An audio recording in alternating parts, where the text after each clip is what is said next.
최악의 상황이죠. 어떤 이유 불문하고 살아남아야 하는 것이 최선이어야 하는 그때가 있죠. 생존 논리가 가동될 때는 그야말로 죽은 시체라도 파먹을 수 있는, 그래서 살아남아야 되니까, 그리고 그거에 대해서 누구도 비난할 수 없는 그런 경우가 있다는 거죠. 그 다음에 이제 지금 2023년을 사는 오늘 우리가 살아갈 때 생존 윤리를 작동시켜야 된다는 거죠. 생존 윤리. 살아남아야 된다는 거. 지금은 아무리 생각해도 생존 윤리를 작동시키고 그것이 정당화되는 시기는 아니라고 생각합니다. 지금은 생존 윤리보다는 더 많은 변수들이 우리 주위에 있기 때문에, 그런데도 불구하고 아직도 생존 윤리에 매여 있는 문제 있습니다. 살아남기 위해서 사냐 이런 거죠. 흔히 우리가 어떤 범죄자들을 인터뷰를 하게 되면 먹고 살기 위해서다 합리화하는 그런 말들 많이 합니다. 먹고 살기 위해서 도둑질도 하고, 먹고 살기 위해서 또 사기를 치고, 자기 범죄를 합리화시킬 때 생존 윤리를 이제 적용을 해요. 먹고 살기 위해서, 살아남기 위해서 이렇게 말합니다. 근데 지금은 우리 한 명이 이 먹고 살기 위해서라는 생존 윤리를 들여대기는 너무나 비겁한 거죠. 절체절명의 어떤 위기 속에서는 이 생존 윤리를 가지고 살아남아야 합니다. 그래서 성경에도 픽수형일지라도 살아나 있어라. 에스겔서에 하나님께 대해서 예루살렘에서 픽수형이 되더라도 살아만 남아라. 살아남으면 내가 다시 너를 쓰리라. 살아있기만 하면 내가 너를 다시 사용하리라. 예루살렘에 하나님이 말씀하시는데, 지금은 하나님께서 우리에게 그런 말씀보다는 사명을 따라서 살아라 이렇게 말씀하시는 것 같습니다. 살아남는 것에 매여서는 안 된다는 거죠. 한국교회는 세계 선교 역사상 유래를 찾아볼 수 없을 정도로 급성장했습니다.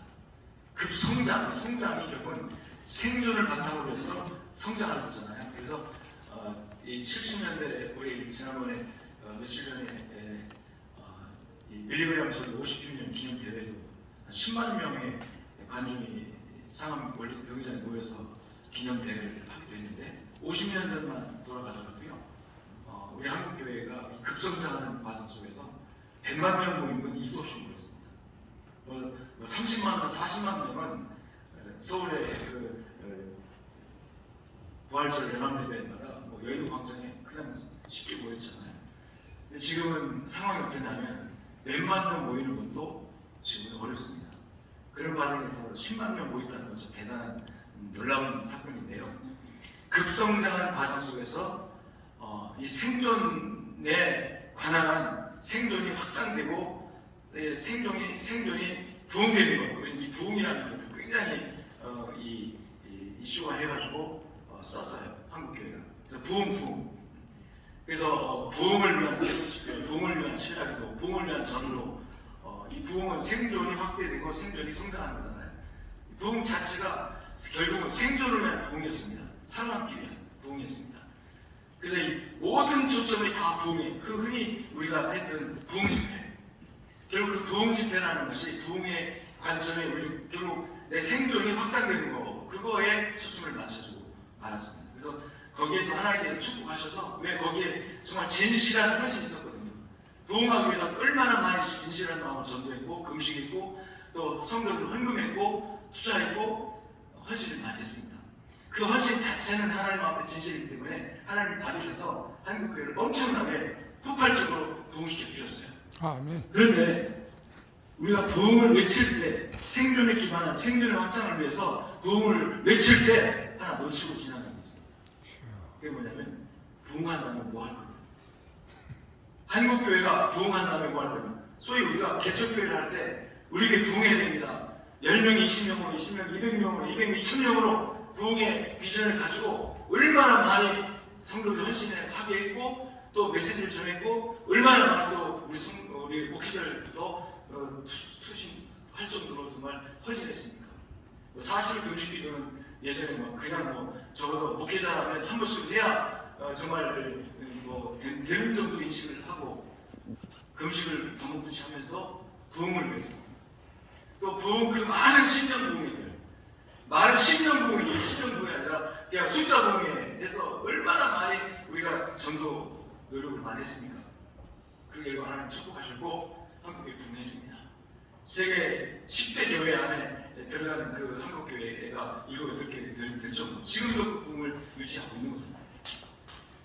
네, 참 안타까운 것이 그 시대에 놓치워지라는 것이 부흥한 다음에 뭐 할 거냐라는 부흥 자체가 목적이 되어진 부흥을 외쳤지, 부흥이 하나의 과정이고 부흥이 하나의 수단이고 부흥이 그 자체가 목적이 아니고 그 다음에 부흥한 다음에 할 일이 있다는 이 비전에 관해서는 놓치고 지나간다는 거죠. 부흥 강사들 또 목회 비전 속에서도 마찬가지죠.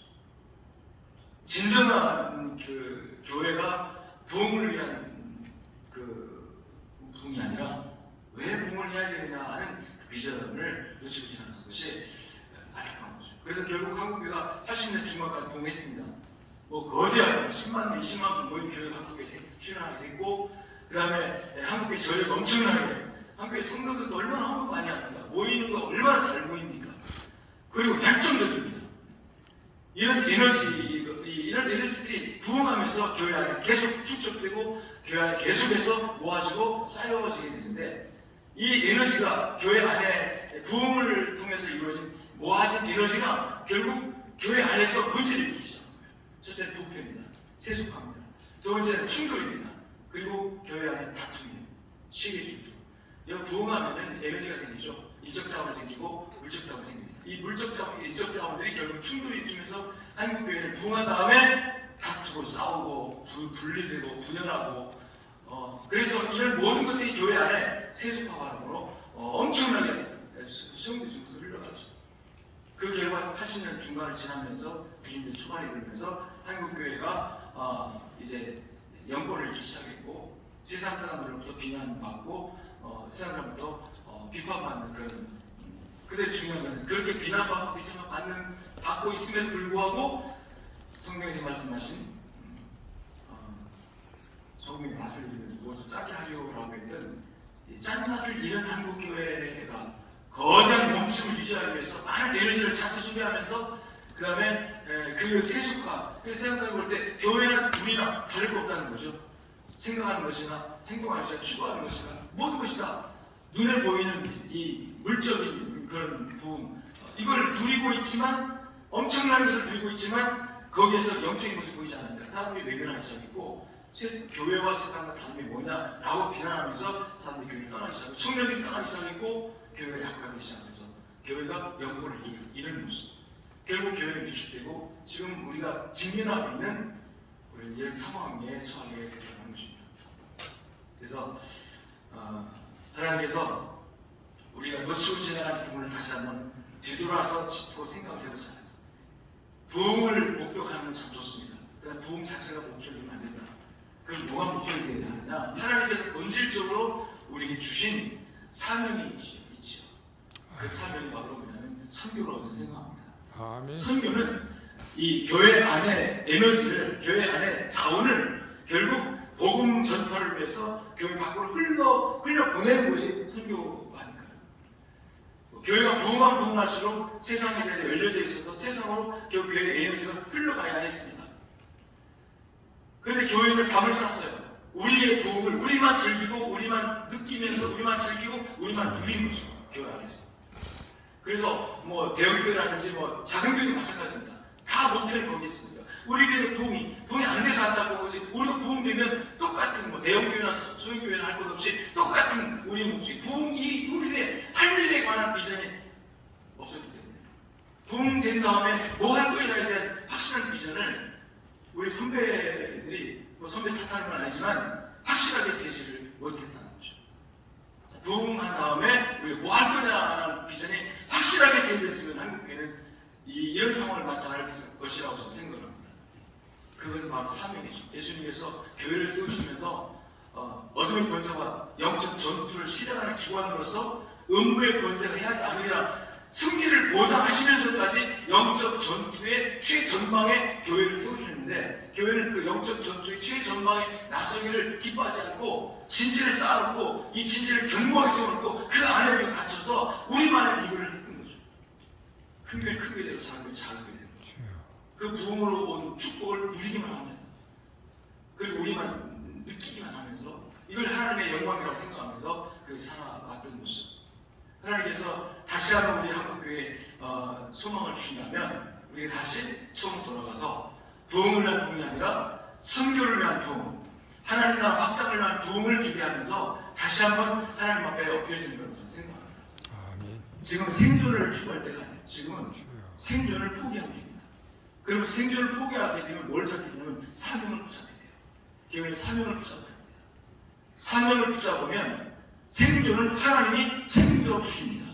아멘. 우리 지나간 시절을 좀 대표해 볼 때 우리 부흥을 추구하면서 저도 뭐 대접을 했지만 부흥 많이 강조했습니다. 그 과정에서 우리 부흥에서 선교합시다. 부흥에서 이웃을 돌아봅시다. 부흥에서 이웃을 부짓고 이런 이웃과 함께하는 그런 교회로 우리가 다시 한번 이 선교적 사명을 더 세웠다면 하나님께서 부흥을 주셨을 것이고 그 부흥의 힘이 또 다른 부흥을 만들어내는 그래서 한국교회가 더 건강해지지 않았을까 하는 그런 아쉬움을 갖고 있는 거죠. 지금이라도 우리가 다시 이 사명으로 돌아가야 된다. 에스더서 우리 잘 아는 구절 아닙니까? 죽으면 죽겠습니다. 근데 안 죽었어요. 민족도 살고 자기도 다 삽니다. 이게 성경의 원리 아니겠습니까? 여러분, 교회가 왜 다투고 나눠지고 다 이렇게 합니까? 이게 안 죽으니까 그런 거예요. 안 죽으니까. 내 고집을 안 죽고 내 주장을 안 굽히니까 왜 교회 안에서 왜 목사와 장로들이 모여있는 당회에서 왜 재직회 안에서 왜 다투고 싸우니까 안 죽으니까 그래요. 이건 부흥이 아닙니다. 외형적으로 숫자가 많아서 부흥이 아니라 내면에서 내 안에서 예수 그리스도의 정신이 실천되고 내 안에서 예수 그리스도의 마음이 실천되고 예수 그리스도의 마음이 뭡니까? 죽는 거예요. 십자가의 정신이에요. 위할 정신이에요. 내가 낮아지는 거예요. 양보하는 거예요. 포기하는 거예요. 져주는 거예요. 지금 그렇게 했습니까? 외형적으로 부흥을 강조했지만 외형적으로 부흥하려면 내가 양보하면 안 돼. 저 교회 망해지겠잖아. 그쪽 교회 망하면 우리 교회 부흥 되니까. 저 옆쪽 교회 문제가 생겨가지고 교회에 싸우고 팍치게 나갈 때 그 교회를 우리가 어떻게 끌어올까? 이게 우리 관심 아니었습니까? 총동은 전도주의. 총동은 전도를 좋아요. 그런데 새 생명, 영혼권을 위해서 전도하면 얼마나 좋은데 다른 데 다른 사람을 끌어다가 우리 교회 채우는 부흥이라고 생각했어요. 그건 진정한 부흥이 아니죠. 그건 사명이 아니죠. 그래서 다시 한번 우리가 정말 하나님 앞에서 우리 부흥의 목적을 다시 세우고 부흥한 다음에 한국교회가 정말 세상을 향해서 불장해서 마음을 열고 한국교회가 여러분 솔직하게 마음을 열고 다가갔으면 세상이 우리를 외면하지 않았을 것입니다. 또 한국교회가 세계 선교를 많이 한다고 하는데요. 하나님께서 앞으로 그렇게 쓰실 줄 확신합니다. 그 쓰임 밝기 위해서는 우리 다시 한번 이 부흥을 위한 목적을 설정을 다시 하자. 그 부흥의 목적은 설교다. 제 얘기해서 죄송합니다만 저는 목회를 하면서 교인들한테 늘 했던 말이거든요. 나는 목회하지 않겠다. 늘 선교에 도전을 받게 그랬어요. 선교 포기합시다. 그럴 때마다 제가 했던 말이 교회가 존재하는 이유는 선교 때문에 존재하는 것이고 그 다음에 교회의 생존은 하나님을 챙기니까 우리가 안망한다. 걱정하지 마. 빚 때문에 안망한다. 빚은 그냥 이자만 잘 갚으면 연예인 신용만 유치하면 계속 빚 주잖아요. 그냥 빚은 계속 이자만 잘 갚으면 된다. 선교비 지출 1순위 첫 번째고 그 다음에 이자는 두 번째고 그 다음에 나머지 가지고 교회 쓰자. 모자는 쓰자. 하나님께서 우리 교회를 지켜줄 것이고 우리는 선교하면 하나님 축복할 거다. 그렇게 여기까지 왔어요. 선교 목회를 위한 목회가 아니라 선교를 위한 목회를 해서 선교를 위한 목회를 하나 보니까 목회가 잘 제가 무슨 저 목회 훈련 받고 연습한 거 아니라 그냥 붙여서 한 건데 하나님이 도와주더라고요. 그래서 빚 문제 꼭 성도에게 설명할 때 빚을 걱정하지 마라. 이 빚 때문에 우리 교회 어떤 분이 그러더라고요. 선교 그만합시다. 왜? 빚 갚아야 되니까. 이 빚 이대로 가다가는 우리 부도납니다. 교회 다 날아갑니다. 그 말 들으니까 그걸 덜컥 나더라고요. 그때 하나님께서 걱정하지 마라. 선교 하나만 빚은 거 하나님 책임져 주신다. 그래가지고 그냥 설교 열심히 했습니다. 그때 빚이 막 늘어가더라고요. 20억에서 30억으로, 30억에서 50억으로. 지금 얼마인지 아십니까? 양정의 빚이 70억입니다 지금. 할렐루야. 할렐루야. 그 빚이요, 내가 잘 먹고 잘 살라고 빚진 게 아니거든요. 우리 교회 잘 먹고 잘 살 빚이 아니고, 우리 교회 오신 분은 알겠지만 당연히요 정말 허접합니다. 정말 20년 전에 대충 그냥 보급자료 아니고 지어놓은 거 그걸로 지금까지 계속 와요. 우리는 정말로 허접하게 살아요. 그런데 하나님 기뻐하셔서 선교했습니다. 난 양족교회 안 망한다고 믿습니다. 아멘. 70억 빚 어떻게 할 거냐? 빚이 많아질수록 우리는 그것이 성교를 투자했어요. 힘이 지나서 성교한 거죠. 그러면서 하나님께서 또 주신 것이 600병 설계했습니다. 허가받았습니다. 착금까지 했습니다. 하나님 딱 막으시더라고요. 한 2년 동안 지치 못하고 멈춰 있는데 그 코로나 빵 터졌습니다. 코로나 터진 다음에 하나님께서 봐라 하시는 게, 저는 왜 교회를 못 지켜서 원망했는데 하나님 딱 막았어요. 어쨌는데 결국 코로나 터지고 나니까 이게 하나 뜻이었구나. 뭐지? 안증이 하나 뜻이었구나. 그리고 그 땅이 교회지로 삼은 땅이 천마지구라고 개발지구로 묶이면서 그 옆에 에코시티 개발되는 그 땅과 비교해보니까 그 땅만큼은 좋은 땅이거든요. 그게 나중에 개발되고 나면 이 땅이요 10배로, 길게 하면 또 은혜가 안 된다고 하니까요, 그냥 우리 다시 사명으로 돌아갑시다. 사명, 선교적 사명. 이 선교 사명이라고 하면 항상 뭐 선교사 보내고 또 어디 돈 선교비 지원하고 그것만 생각하시는데요. 저는 선교 사명을 좀 폭넓게 해석하면서 선교 사명은 예수님의 정신, 예수님의 마음으로 목회하는 거다, 이렇게 생각을 했어요. 그래서 줘주는 거, 나눠주는 거, 베푸는 거. 저는 우리 교회들한테 노예에 대한 책임대가 절대로 잊지 마라.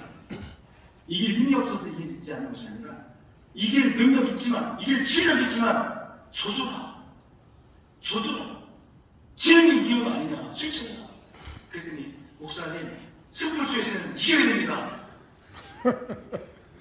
그래, 이겨라. 그건 이기는데 맨날 이기지 말고 한 번씩 줬으면 우리 기독교가, 지금 우리 한국 교회가 이 여기로 본질로 돌아가야 된다고 생각을 해요.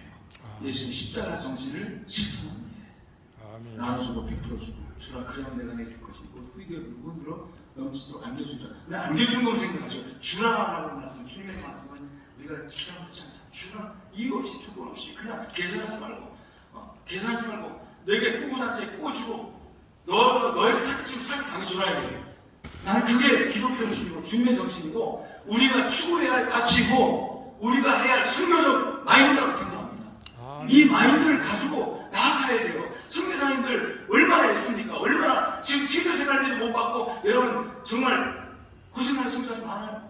우리가 선교사를 함으로 평가해요. 내 선교사가 그것밖에 못하느냐, 뭐 결과가 뭐냐, 결과는 하나님 하시는 것이고, 우리 그냥 주님께서 주라 보내라고 했으니까 보내는 것으로 끝나면 나중에 계산은 하나님 할 거 아닙니까?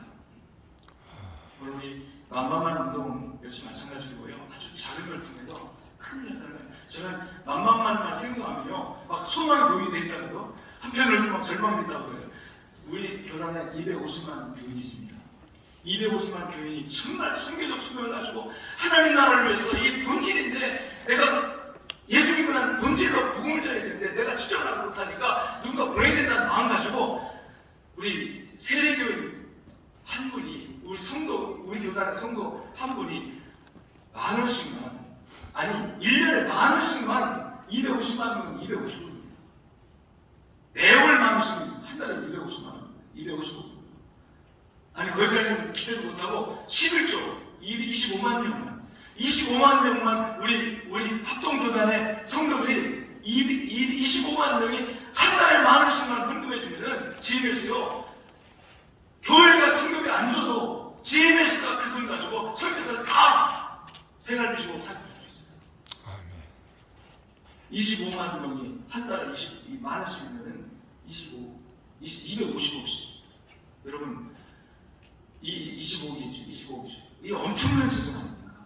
근데 그게 안 되는 이유, 우리가 우리가 주님의 마음을 너무 멀리 타는 거죠. 그냥 외형적으로 보이는 것, 선교가 보이는 선교.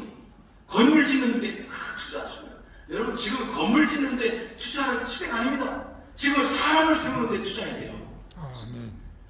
옛날에는 가난한 지역에 건물도 세워줘야 되지만 지금은 사람을 세우는 일에 여러분 투자해야 됩니다. 사람 세우는 일에. 신령 선교 세우는 일에.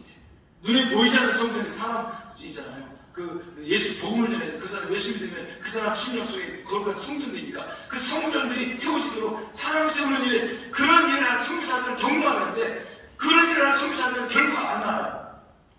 태국에 가서요 10년 동안 전도해도 한 사람 세례 못 주는 경우도 있습니다. 그런 선교사들을 뭐 하느냐고 왜 결과 없냐고 그런 선교사들 결과 보려고 하면요 어디 가서 저 산정마을 가가지고요 모여라 그랬고 뭐 선물 하나 갖다 주고 모여놓고 야, 이 사진 놓고 여기 사람이 이렇게 많으니까 이 건물질 그래가지고 후원받기 엄청 쉽습니다. 건물을 짓는 데는 우리 한국에 후원도 잘 줘요. 근데 사람 키우는 일에는 어느 신학교 잘 간다. 사람 키우는 데는 진짜 더 잘해줍니다. 성경을 사람이 이기는 거예요.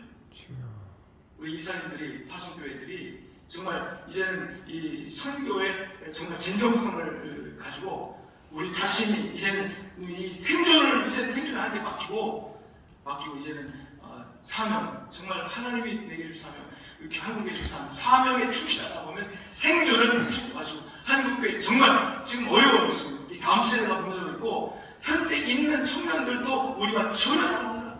생각이 달라요. 예수님은 이 각도가 달라요. 지금 전혀 달라요. 옛날처럼 하시지 않습니다. 저는 우리 청년들 보면서 놀래게요. 야 방송신 하시느라 뭐 하시느라 그러는가요? 목사님 페이 얼마 주면 돼요? 청년이 페이 받는데 관심 있어요. 페이 안 주면 안 움직여야지. 믿음이 없는 애들이 아니에요. 믿음이 있다고 하는 아이들이 이 아이들 정말 신앙을 깊구나 하는 아이들이 왜냐하면 걔들이 그 시간에 밖에 나가서 아르바이트 하면요 얼마씩 버니까 그러니까 교회에서는 당연히 이걸 줘야 된다고 하는 인식이 이게 보편화되어 있는 거예요. 이런 시대의 아이들을 우리가 어떻게 세워갈 수 있느냐 여러분 정신 차려야 되는 겁니다. 그런 상황에서 한국교회가 저와 여러분들이 정말 다시 정말 진정성 있는 사명으로 가야 되지 않을까. 생존을 힘이 막히고 죽음이 살 주님의 것이고 이제 살아남게 계셔서는 정말 주님이 우리에게 부여하신 사명을 감당하는 일, 한국교회가 이 사명에 감당하는 일에 다시 일어서면 하나님의 한국교회 다시 위축되지 않고 다시 부흥하게 되는 일이 있을 줄로 믿습니다. 우리 만만만 운동이 쓰여서 좋겠고요. 이 만만만 운동을 통해서 우리 교단 선교가 다시 한번 힘들었게 되거든요. 재정이 안 되면 아무것도 못해요, 여러분. 우리 지금 재정 없습니다. 교회에서 보내 선교가 그대로 다 100% 가잖아요, 선교사들한테. 그리고 우리 본부가 여러분 본부가 선교사들에게 노후라든지 자녀교육이라든지 응급 상황 발생했을 때 돈 쓸 돈이 없어요, 돈이 없어요. 이 돈을 기금으로 마련해야 되는데 그 기금 마련이 바로 이 만만한 운동이다. 이 만만한 운동이 만교회가 한 달에 10,000원이면 여러분 2억. 그리고 거기에서 한 사람만 헌신하면 또 10,000명. 그럼 2억 한 달에 2억 원씩만 지인회수로 여러분 들어와도 그 돈이 우리 선교사들을 위해서 어려운 선교사를 위해서 얼마나 효율적이게 안되게 쓰여질까 하는 그런 생각을 하면서 이 만만한 운동을 우리 지금 설명을 하고 있는데요. 여기에 우리 함께 하시는 우리 동역자님들 또 목사님 선배님들 또 동문지들 다 있는데 우리 서북 지역에서 만만운동 폭발적으로 부흥되어졌으면 정말로 감사하겠습니다. 하나님께서 이 일에 역사하실 줄로 믿습니다. 감사합니다.